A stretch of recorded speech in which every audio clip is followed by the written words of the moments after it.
The Middle Way. Nagarjuna's Mulamadhyamakarika. Translation and commentary by J. L. Garfield, Part 1, the text of Mulamadhyamakarika. Chapter 24, Examination of the Four Noble Truths 1.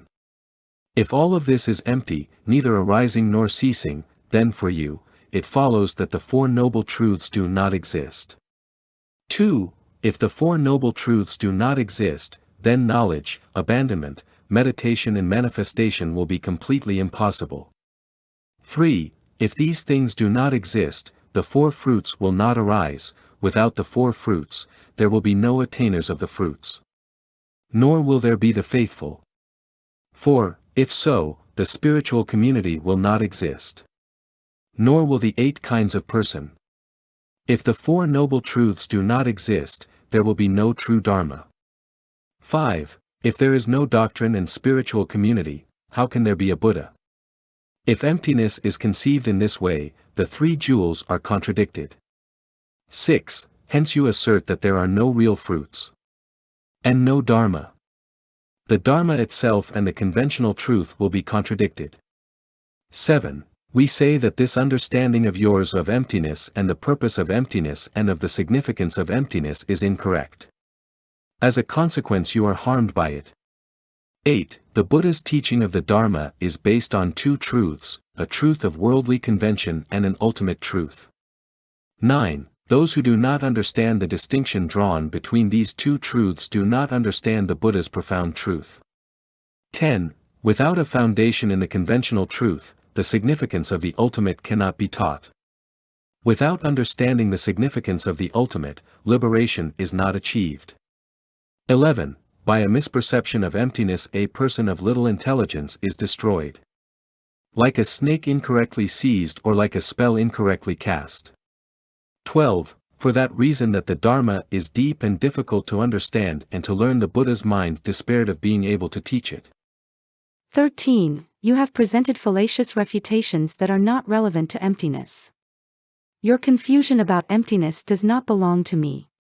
14. For him to whom emptiness is clear, everything becomes clear. For him to whom emptiness is not clear, nothing becomes clear. 15. When you foist on us all of your errors, you are like a man who has mounted his horse and has forgotten that very horse. 16. If you perceive the existence of all things in terms of their essence, then this perception of all things will be without the perception of causes and conditions. 17. Effects and causes and agent and action and conditions and arising and ceasing and effects will be rendered impossible. 18. Whatever is dependently co-arisen that is explained to be emptiness. That, being a dependent designation, is itself the middle way. 19. Something that is not dependently arisen, such a thing does not exist. Therefore a non-empty thing does not exist. 20. If all this were non-empty, as in your view, there would be no arising and ceasing. Then the Four Noble Truths would become non-existent. 21. If it is not dependently arisen, how could suffering come to be? Suffering has been taught to be impermanent, and so cannot come from its own essence. 22. If something comes from its own essence, how could it ever be arisen? It follows that if one denies emptiness there can be no arising of suffering. 23. If suffering had an essence, its cessation would not exist. So if an essence is posited, one denies cessation. 24. If the path had an essence, cultivation would not be appropriate. If this path is indeed cultivated, it cannot have an essence.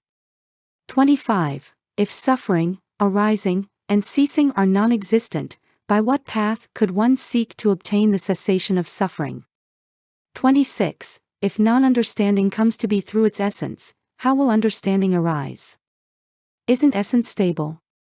27. In the same way, the activities of relinquishing, realizing, and meditating and the four fruits would not be possible.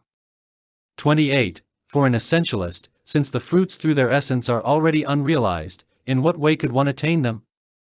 29. Without the fruits, there are no attainers of the fruits or enterers.